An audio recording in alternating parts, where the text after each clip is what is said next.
Yo jamás me imaginé lo mucho que iba a cambiar mi vida el 20 de febrero del 2015.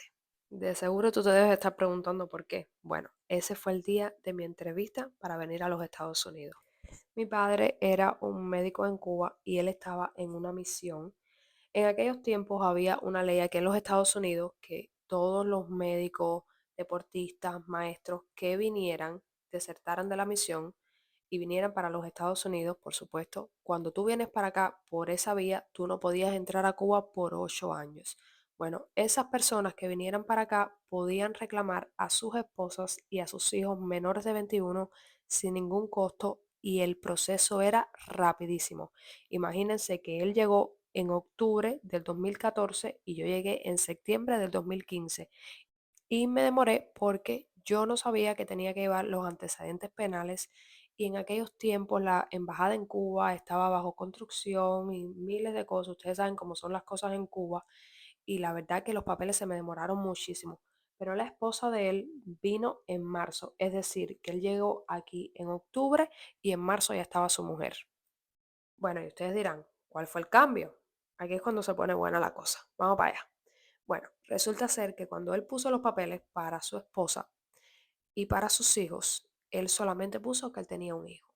Cuando yo me entero de eso, yo tenía 16 años, en aquellos momentos estaba en el IPBC en Cuba, y cuando yo me entero de eso, yo lo llamo porque yo siempre he estado consciente que en Cuba nunca iba a tener un futuro.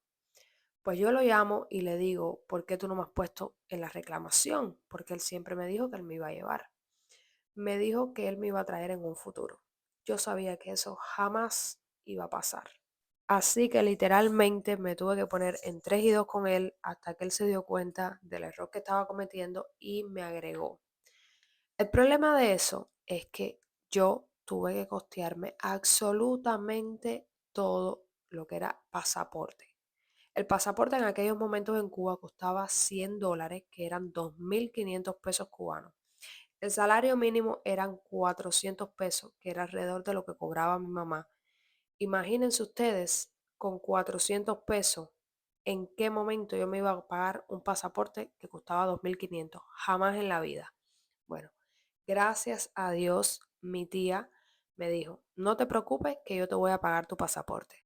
Para serles completamente sincera, el día que me tocó ir a hacer el pasaporte, yo no quería ir. Yo me puse hasta a llorar y todo, porque yo sabía lo que me iba a esperar cuando yo llegara aquí.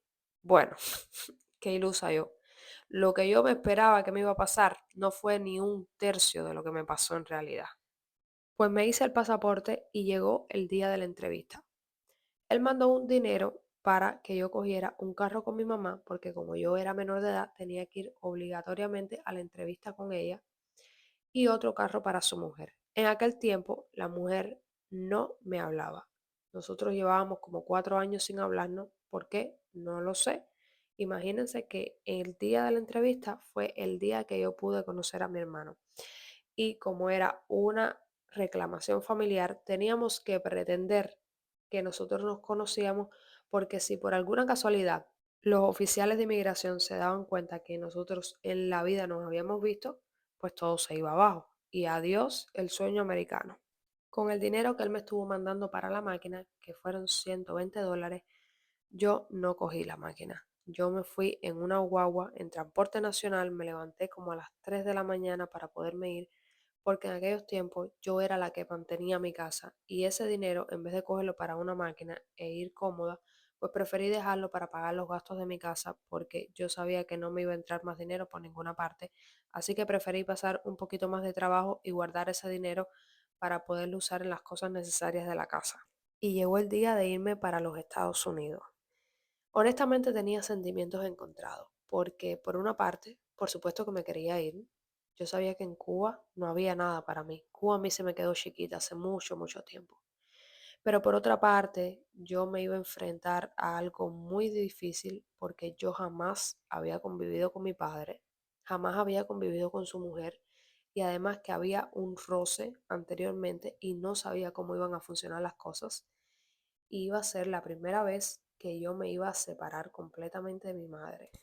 Mis inicios aquí fueron bien difíciles, bien, bien difíciles. Yo vine a tener un teléfono inteligente a los 3 meses de estar aquí.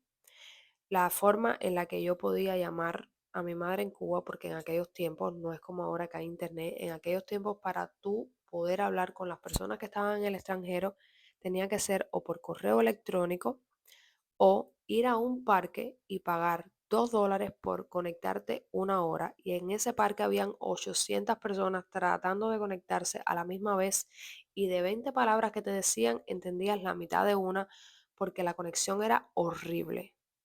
Bueno, había una aplicación de teléfono que si tú te descargabas juegos, si tú hacías diferentes niveles en los juegos, pues ellos te daban como puntos y con esos puntos los podías usar para llamar internacionalmente. Con decirle que los puntos que yo alcanzaba me daban para llamar 1 o 2 minutos a Cuba. Eso era lo que yo podía hablar por teléfono con Cuba. A veces me pasaba un mes que no podía hablar por cámara porque no era económico y como les digo, la conexión era horrible que no se podía ni hablar. Lo que duré viviendo en esa casa fue 1 año y 6 meses. Él me botó de su casa porque sí, porque ya yo le estorbaba ahí en su casa. Y cuando me botó de su casa, básicamente me dio un mes para irme. En aquellos momentos yo lo que trabajaba era ganando 8,25 la hora y él me exigía que le diera 400 pesos cada 2 semanas. Es decir, que yo me quedaba con menos de 500 pesos al mes. Y con esos 500 pesos tenía que pagar mi Uber porque él jamás me llevaba al trabajo. Tenía que pagarme mi teléfono porque él jamás me pagó mi teléfono. Así que jamás me podría alquilar sola. Y tenía básicamente un mes para reunir el primer y el último mes para rentarme. Con decirles que yo lo único que podía aspirar para rentarme era alquilar el cuarto de un apartamento donde vivieran unas personas. Que eso es una historia que les tengo que contar más adelante.